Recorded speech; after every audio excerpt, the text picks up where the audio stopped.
the devil make him not to be coming again. The devil has released you in Jesus' name. Hallelujah, somebody. Amen. No, you are more than the devil. I'm just saying. Okay, now I'm going to read the scripture, Isaiah 43, verse 18. I will give a short message. Evangelist Esther is going to preach next Sunday. Get ready.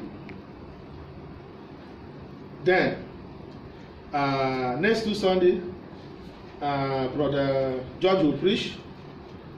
They will be preaching and I'll be summarizing. Hallelujah, somebody. Amen. I have to do a massive evangelism now. And we can't keep quiet. So Isaiah 43, verse 18. I want you to open your Bible. Please give Bible, please. Isaiah 43, verse 18. This message was not planned. I don't preach because I'm a book writer. No. I can preach whatever I have in my book. 1 month I cannot finish preaching it. But this message was given to me around, by God's grace, around after 7 this morning. I said, let me preach this message. Hello. Right. And this message is a good message. And I want you to understand it. Say, please hold your phone. Don't answer call. Please switch off your phone as I have done mine. We're in the house of God, please. Okay, now, Isaiah 43, verse 18. Do not remember the former things, nor consider the things of old. Behold, I will do a new thing. That's verse 19. Now it shall spring forth. Shall you not know it? I will even make a road in the wilderness and rivers in the desert. Hallelujah, somebody. Amen. God is saying that He will do a new thing in your life, in this ministry. He will do a new thing in every predicament. God is about to do a new thing. We have a miracle God. The same God of yesterday is today and forevermore. Our God changeth not. When you seek Him, you find Him.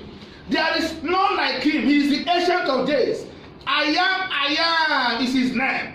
There is no partiality with God. Romans chapter 2 verse 11 says, there is no partiality with God. Matthew chapter 7 he said, knock, it shall open. Ask, you shall receive. Seek, you shall find. He loves everybody. And that's why the Bible says, for God so loved the world, He gave His only begotten Son, Jesus. And he that believes in Him should not perish. And if you sincerely believe in Him, wholeheartedly, you will not perish.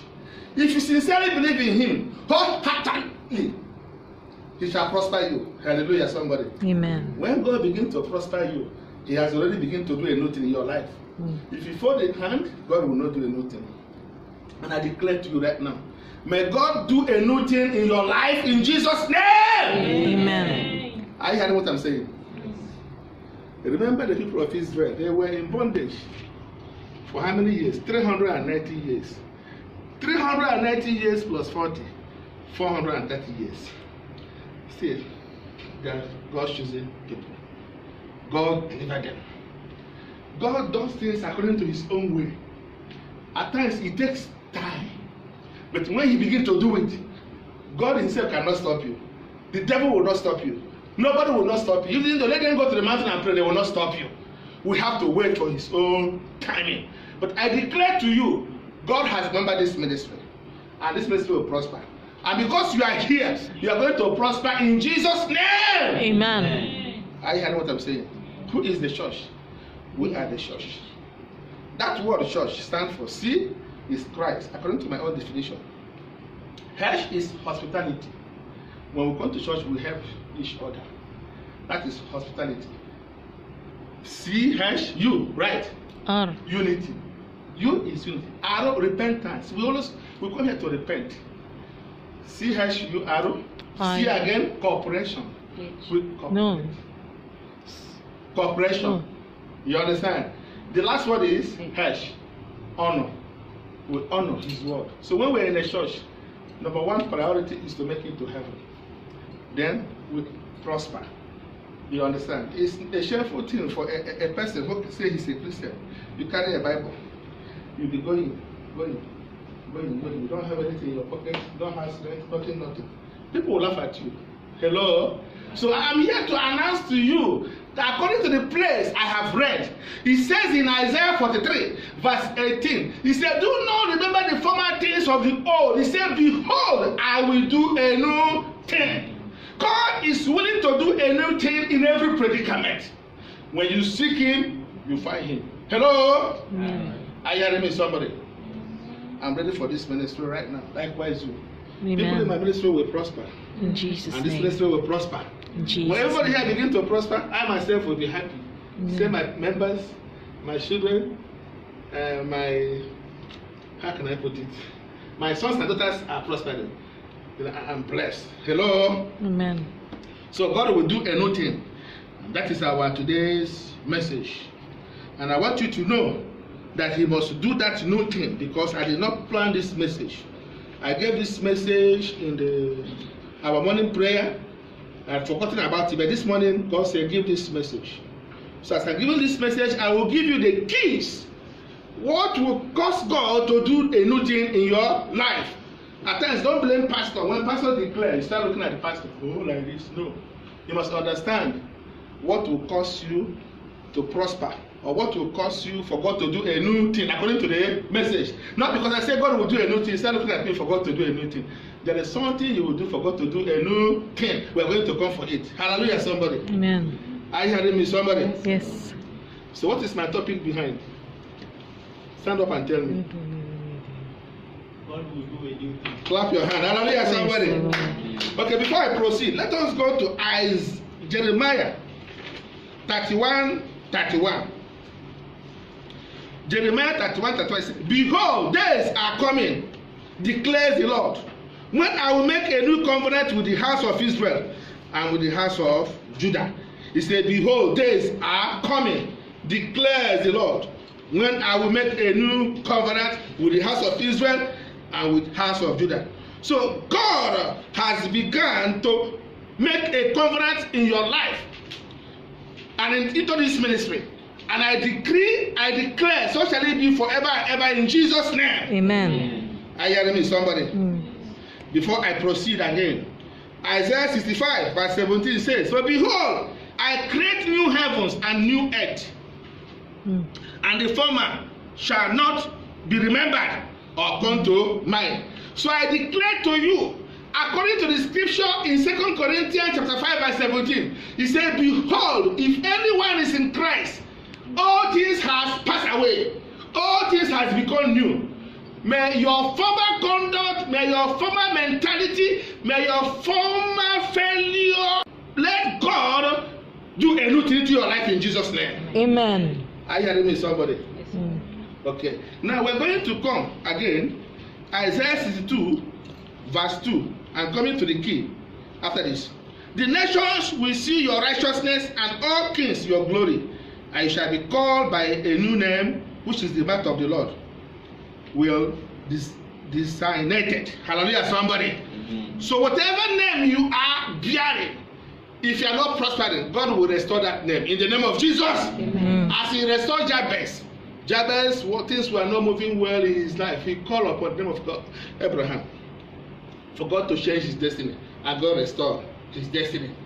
Hallelujah, and enlarge his territory. So may God enlarge your territory in Jesus' name. Amen. May God enlarge the territory of this ministry in Jesus' name. Amen. Okay, now these are the keys for God to do a new thing. Hello? Everything has key. So these are the keys for God to do a new thing. Number one, if you want God to do a new thing in your life, rebuke your weaknesses. Rebuke your weaknesses. You might be born to be poor. You were not created by God to be poor. Understand this.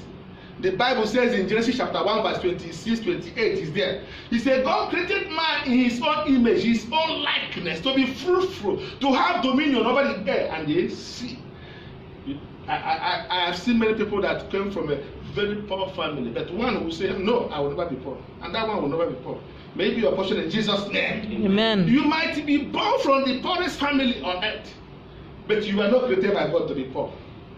When you understand that, God will prosper you in Jesus' name. Amen. He will do a new thing in your life in Jesus' name. Amen. Rebuke your weaknesses.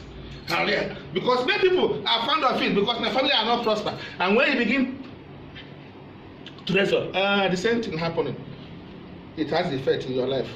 May not be your portion in Jesus' name. Amen. If my family are not prospering, I will prosper in Jesus' name. Amen. Because God created you in His own likeness, in His own image, to be fruitful, to have dominion over the air and the sea. Are you hearing me, somebody? Yes. Confess your sinful life. Do not be, sin no more. Do not be a victim of sin. Rather, victor of it. Do not say today, I have sinned. Then, because I can pray, let me come and ask God to have mercy upon me. Hallelujah, somebody. You stop your sinful life, stop it entirely. I always tell people I live in America, I've been in Hollywood, I have lived life, I have seen all kinds of ladies, I have been to many clubs, I have enjoyed life. I can't go back again. Hallelujah, somebody. All my friends who knew me, when they see my lifestyle, they will be amazed. So we even be ashamed. If God can change me, can't God change them? Hello? Those who talk against me are amazed. So I believe if you want God to do a new thing in your life, He will do it. Hallelujah, somebody. If you want God to change your life, He will change. If you want to confess your sin for life wholeheartedly, God is willing to forgive you. But don't go back again. The Bible says, Proverbs chapter 28, verse 13. He said, He that covereth in sin shall not prosper. But he that confesses his sin will have mercy. So don't particularize in living that type of sin. Confess and forget about your sinful life, and God will do a new thing in your life in Jesus' name. Amen. I'm giving you the keys. What will warrant God to do a new thing in your life?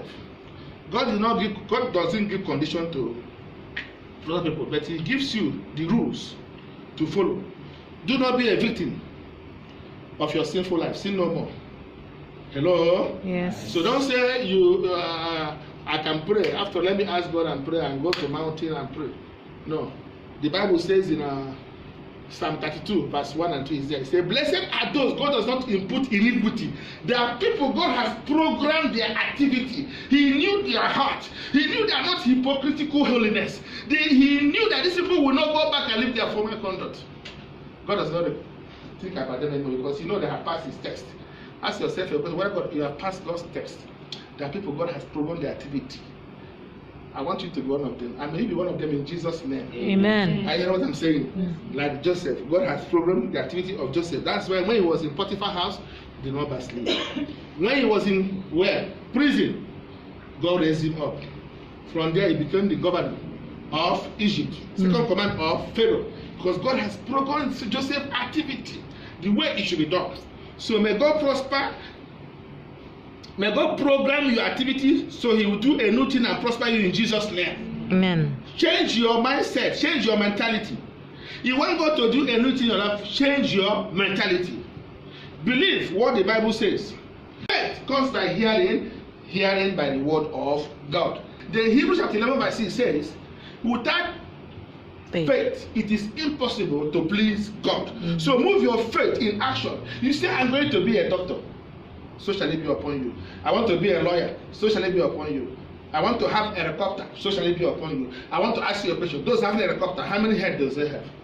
How many hands does they have? How many legs does they have? I don't know who may be like you. So you claim it. The Bible says, Philippians chapter 4 verse 19, according to His riches in glory, by Christ Jesus, my God will supply all my needs. If you say that, yes, Lord, if you are blessing this, my brother, likewise me, claim it. Don't envy somebody because God is blessing him. You are wasting your time. The more you envy somebody, God will bless that person more because God has remembered that person doing a new thing into his life. So when God remembers you doing a new thing in life, you are praying, envy him, you are wasting your time. You continue to prosper him because God Himself cannot quench it. He who has the final say, God, the devil cannot quench it. Hallelujah, somebody. Amen. Hallelujah, somebody. Amen. Are you hearing me, somebody? Yes. You come to Isaiah 43 verse 18. According to the place we read, he said, do not remember the former things of the old. Verse 19 said, behold, I will do a new thing. Change your mentality. Believe that God will do a new thing into my life. You see your brother, he built 4 stories in Nigeria, and you are here in Malaysia. Lord, this person has built 4 stories in Nigeria. Lord, bless me. Whatever it takes for God to bless you is in the scripture. It says there in Deuteronomy, is it 18:18 or? It says, it is power to get well. Is there? Hallelujah, somebody. To give us the power. Is there 18:8 or 8:18? Is there in Deuteronomy? Is there? Philippians 4:19 says, according to his riches in glory, my God will supply all our needs. Yes, God. So there is no partiality with God. Can you read it for me? And you shall remember the Lord your God, for it is He who gives you power to do what? To get wealth. That He may establish His covenant, which He swore to your father, as it is these days. Amen. You understand? So God gives power to get wealth. Change your mindset, change your mentality. Every day I'm poor, I can't pay my house rent. God is not prospering me. No, there is no partiality with God. You go to Joshua chapter 1 verse 8. He said, this book of law shall not depart from your mouth. You shall meditate it day and night, so you can have a good success. Hello? Are you hearing me, somebody? Yes, so change your mindset, change your mentality. I'm very, very poor. No, reject it. It's not your portion in Jesus' name. Amen. My family is very, very civilized. We believe that we can make it. Everybody in my family, is not even going to Asia. Everybody wants to go to London, America. We believe that we can make it. That's my family. I'm telling you. That's the mentality we have. The first country I went was America. All my sisters, all London. Hello? None of my family members is in Asia. I'm the only one that is in Asia. Only if you went to Italy. All are Europe, America. Believe we can make it. We don't believe in anything poor. No. It's not my portion. God did not create us to be poor. He created us to do a new thing. A child of God must be energetic. You go in like this, be smiling. That's a child of God. Yes? You know I'm serving a big God. My God is a living God. Amen. How about you? When the person see how you are, I want to come, I will pay for you. The person say, come, let me follow you and worship that God you are worshiping. Because your God has been blessing you. Hello? That is how you should be born. If you're a child of God going like that and you are worshiping God, you say you're a child of God, every Sunday you come, you don't have anything, you are suffering this and that. You know, you are insulting God. Because whatever it takes is in the Bible.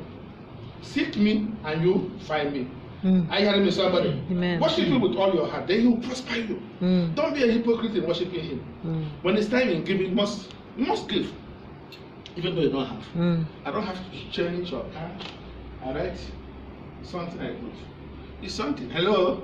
For offering, I will do the same thing. And I will fulfill it. That is how it is. Hello? I don't give excuses in the things of God. If I give excuses in the things of God, God will give excuses. You might be praying, let the tear fill the bucket. He might not answer you. A child of God must be ready at any time. Hello? Yes. Are you hearing me, somebody? Yes. As I mentioned, be a giver. You must be a candidate in giving. You must be an ambassador of God in giving. You cannot be at times you don't have.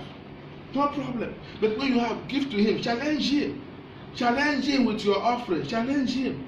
It is in the scripture. Let's go to Psalm 96, verse 7. Psalm 96, verse 7. But let me read verse 6.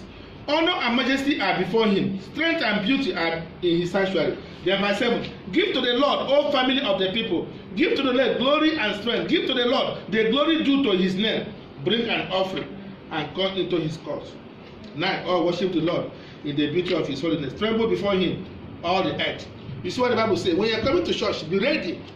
You are coming to worship God. And many people come, forgot to bless them, but you are not willing to give. That's what, read that place, 96, from verse 6 to 9, you can understand. So when we're coming to church, we must be ready. If we're not in position, no problem. But if you want God to bless you and your position, you have to bless, you have to support, you have to give. Then God will do a new thing in Jesus' name. Amen. You want God to do a new thing, you come, you are very stingy. You don't like to give. You don't pay your tithe. When it's time to support, you don't do anything. And you are crying, let it tear, fill the bucket. You are wasting your time. May it not be your portion in Jesus' name. Amen. May God cause you to know the benefit of giving, so you'll be a candidate in giving in Jesus' name. Amen. Help Yes. one another. Help one another. Proverbs 27:23 says, know where the conditions of your sheep, pay attention to his need. Know where the conditions of your flock, pay attention to his need. When your brother is dying, when your sister is naked, when your neighbor needs help, Don't wait for him to cry or kneel down and begin to ask you for help. Be sensitive to know what that person needs and help you or her. When you are doing that, God will remember you in Jesus' name. He will do anything into your life in Jesus' name. That is why I always ask people, you need a job? When I see people that need help, I help them. I don't even want them to come and start asking me if I'm in position. I will do it as quickly as possible. These are the secrets that will warrant God, that will cause God to do anything into your life in Jesus' name. May it be your portion in Jesus' name. Amen. Are you hearing me? Yes. I said that today's message is a short message. So, and after today's message, Bright will come and pray for us 10 minutes for the church. And from there, we'll proceed. Believe that if God will do it in the life of others, likewise me. Hello? I said this earlier. Believe if God will do it in the life of others, likewise me. So I want you to understand this message for God to do a new thing. Many people put their trust in their pastor. Everything they put their trust in their pastor. But when their pastor preach, they don't follow the instruction of what the pastor has preached. How can God bless you? And when you are powerless, when things are not moving well in your life, when you are when hard time, you are passing through hard time, start blaming your pastor. Can you blame your pastor if you're not obeying what your pastor preached? Hello? I'm giving you the key, the secret that will cause God to do a new thing in your life. When others are being blessed, and you are very close to those people, and you know those people, maybe you're in this area with them, think, what can I do for God to bless me like these people? I don't know serving a living God like me. People have been in the church for 20 years. They are still in poverty. It is not the will of God. It is a lie. Hello? Am I talking sense? Yeah. It is a lie. There is no partiality with God. God is willing to do a new thing in our life in every predicament because there is no partiality with Him. He's not the author of confusion. I am is His name. So may God do a new thing in your life in Jesus' name. Amen. May God prosper you in Jesus' name. Amen. May He cause you to be a born again in Jesus' name. Amen. May He renew your life in Jesus' name. Amen. May He restore your life in Jesus' name. Amen. May He cause you to make it to heaven on the last day in Jesus' name. Amen. People are saying yes. People believe in poverty. No, it's not my portion. I reject it in Jesus' name. In Singapore, no church is poor. New Creation 2007, when we went there, they want to build a place. Remember? I don't know how many million they raised that day, one day. 21 million. 21 million for one day. And it's not enough. It took another 10 years for them to build that thing. They built I think they were expecting about maybe 300 million or 100 million. all in total. One day. 21, I think I was Yeah. 300 over million. No church in Singapore is poor. In America, no single church in America is poor. Because they like to give. You want God to bless you. Be a giver. That's why you see person you think is a sinner. If this person is a sinner, he go to club, he carry woman every day. But when he come to church, he give everything he has. And God, whether you are a sinner or not, regardless of the kind of sin you live, I didn't say go and murder. Don't murder, please. Don't murder, please. Or don't and use somebody's head to make money. No, I'm not saying that. No matter you live in a carnal life, the Bible says the man of the flesh is dead. And you are very good in giving. And God will surely prosper you. But maybe He might judge you for the life you are living. But He will prosper you. It does not matter. But I pray you live a righteous life and be a giver in Jesus' name. Amen. I know what I'm saying. Yes. And that's why you see today, you see people, this person you think is a sinner. He's driving big car, he's living well, everything. Because he gives. God prosper him. But you that is a born again, you are born again, you are living a righteous life. Hey, I condemn everybody, I condemn these people, I condemn this, I condemn. You remain adamant. Nothing is happening. You don't like to live. Am I talking to Sister Beatrice? Hello? Hallelujah, somebody. Amen. May God bless you in Jesus' name. Amen. Shall we rise?